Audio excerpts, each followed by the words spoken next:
But something else did happen.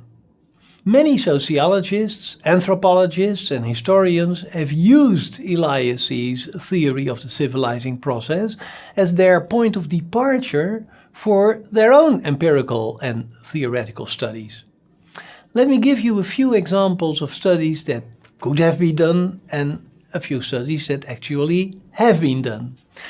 Elias takes as his example, as you know now, the civilizing process in Europe between, well, let's say the late Middle Ages and the period around the French Revolution. But one could do a similar study focusing on ancient Egypt or ancient Greece or ancient Rome. Elias was personally very interested in African culture, but his book focuses on Western Europe. Why not study civilizing processes among the Mayas or among the Aztecs? Why not write a study about civilizing processes in Japan? When we were students of Elias in Amsterdam, we always wanted to know what our professor thought of contemporary developments. Did he have any ideas about the sexual revolution that we found ourselves in the middle of? Didn't he think that the process in which the naked body had to be hidden was now something of the past? Norbert Elias was always amused and intrigued by our questions, and he didn't shy away from discussing them with us, but he was reluctant in giving answers. He said it's a bit too early, to make judgments here. Maybe in a few centuries' time, sociologists will be able to say what this so-called sexual revolution really meant. But when we were enthusiastically talking about the nude beach, for example, as an empirical case that seemed to show to us that the civilizing process had come to a standstill, maybe even was reversed, then our professor was not at all convinced. The people on those nude beaches had a lot of impulses to control, he said. They allowed themselves and each other to let go of some of the traditional behavioral controls, but this process of decontrolling those controls was actually a very controlled process. Those discussions about the applicability of the theory in contemporary society have led to all kinds of sociological studies. Let me mention one author, the Dutch sociologist Cas Wouters, who has made those questions the subject matter of his PhD. And later many new books followed, written by Cas Wouters, some of which are translated into the English language. And then, of course, there is that hard question about the implications of the civilizing process for the power balances between social groups. An interesting subject is how the higher classes in society in the 20th century tried to civilize, so to say, the lower classes.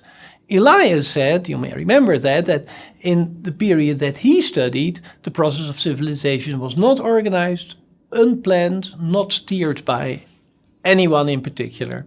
But the Amsterdam sociologist Ali de Recht demonstrated in her PhD that in the 20th century a kind of civilizing offensive was organized to force lower class people to adopt certain behavioral standards, for example, regarding the hygiene of their houses, the organization of their kitchens.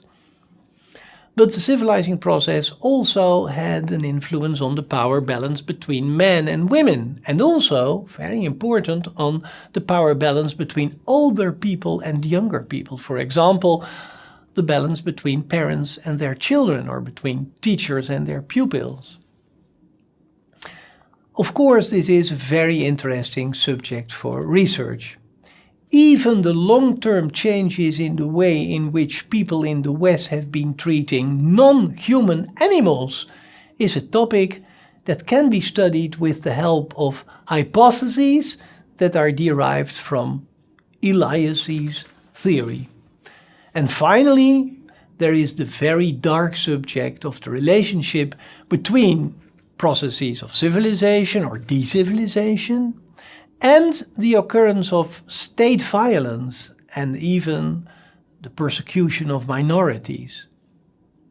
You know, sometimes I meet people who say that it's such a strange coincidence that Elias was writing his magnum opus on civilization when on the other side of the North Sea, the National Socialists in Germany were planning the extermination of the Jews.